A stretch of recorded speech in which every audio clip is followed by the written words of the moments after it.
In 1937, Agatha Christie wrote the Poirot short story Yellow Iris, in which a young woman dies from a poisoned glass of champagne, and on the anniversary of her death, her husband gathers the same group of people at the same restaurant to try to trap the murderer.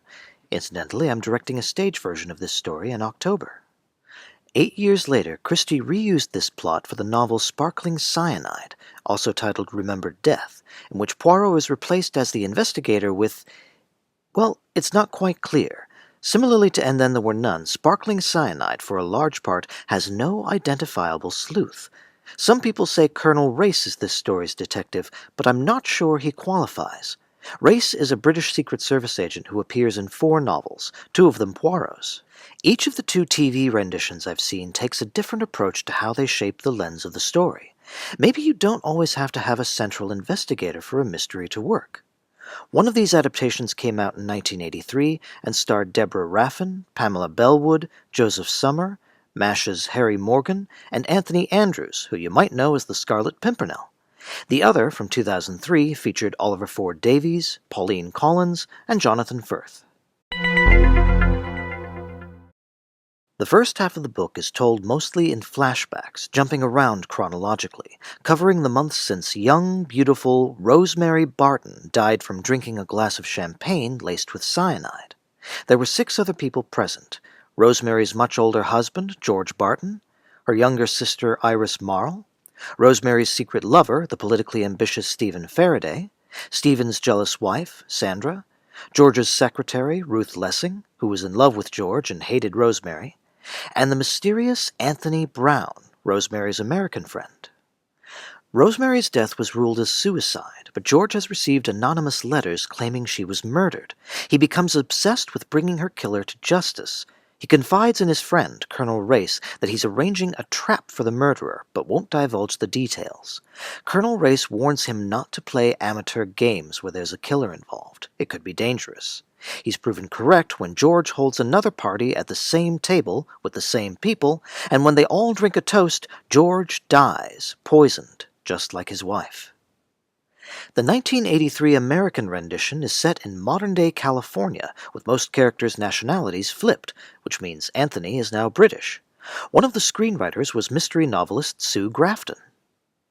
The book starts us off with Iris's point of view, although Christie words it just such that you can't be sure Iris isn't the killer.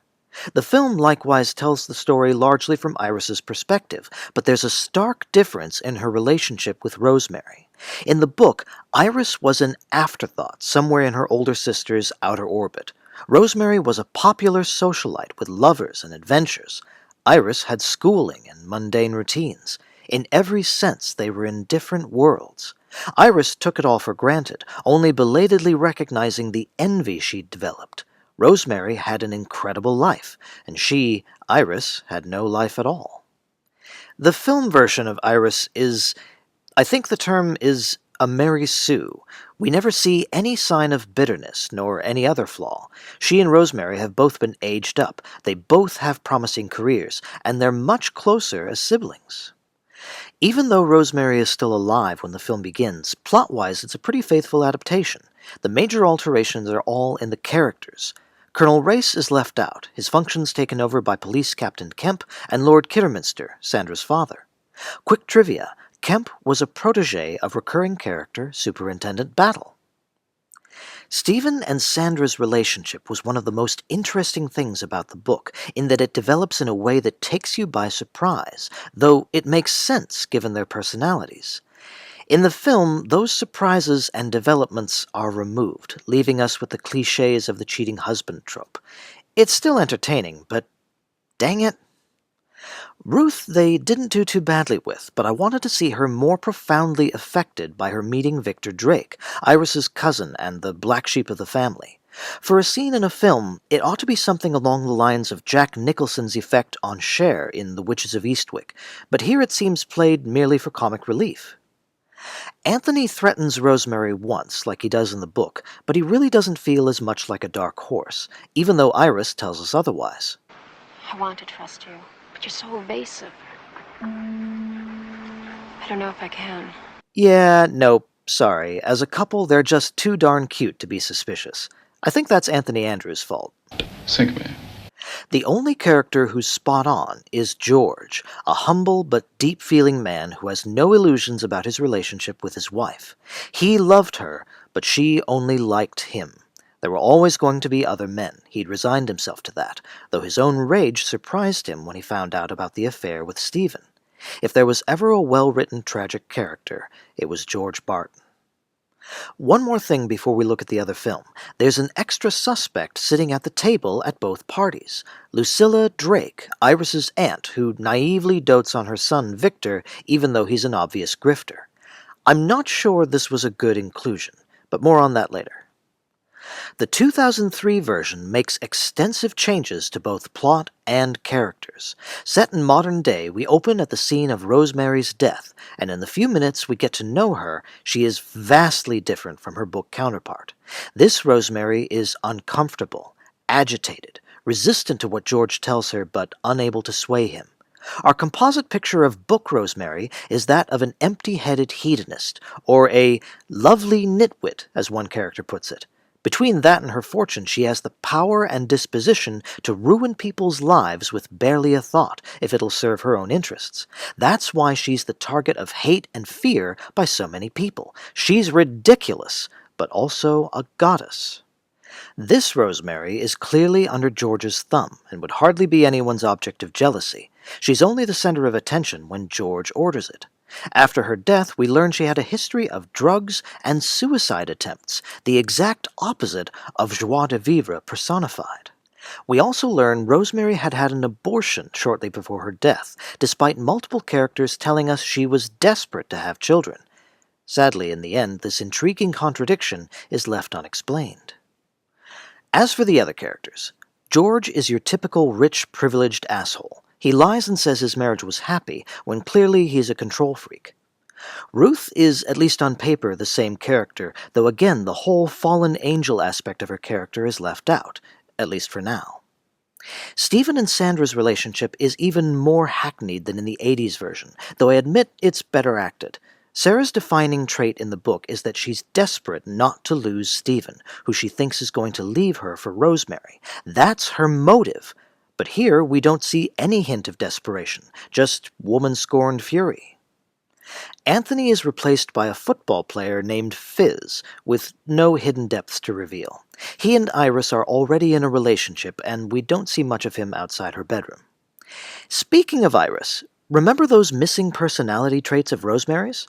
Well, it seems they got transferred to her sister.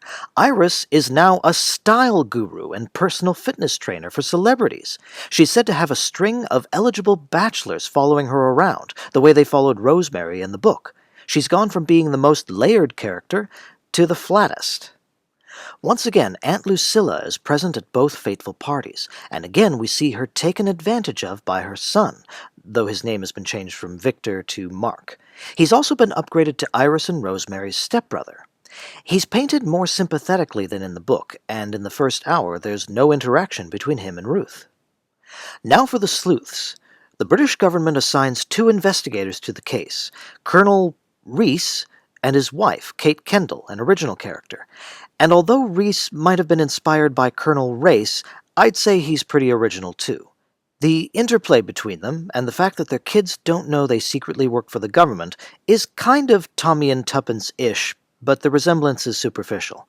They're likable enough, they're just not distinct like Christie sleuths tend to be. George never receives any anonymous letters, so his deciding to hold a second party comes out of the blue, though, like in the book, the Colonel is covertly watching the scene from a nearby table. In the latter half of the book, the investigation is headed by Chief Inspector Kemp and Colonel Race, until they're joined by a third sleuth, Anthony Brown. Anthony is revealed to be an American agent working undercover to bring down a group of international saboteurs. His threats toward Rosemary were intended to protect her. He's kind of like a sleeper sleuth, a suspect who in the end turns out to have been the protagonist the entire time, for it's he who eventually solves the case.